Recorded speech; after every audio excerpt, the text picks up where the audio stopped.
So with the iPad OS 18 announcement, Calculator app is now available on the iPad as part of the functionality of the device itself. So it's not an app, but it is an app. So it sits on the device and you have access to it rather than it coming from the App Store.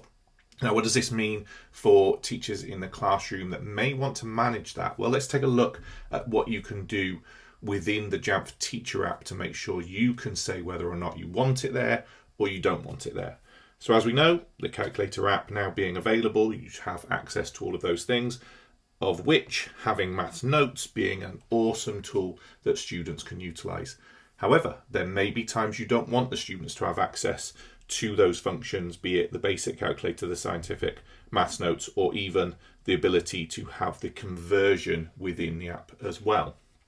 So what we can do within Jamf Teacher then is when we start our lesson, let's choose this class as an example, we can go into our allowed apps. Let's say that we're doing a session based on something around maths.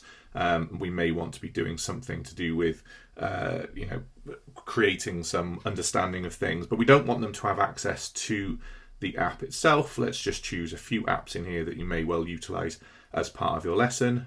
When we then go to apply, that's going to send that instruction across, as we know with Jamf Teacher, having that ability to restrict the device functionality for the student.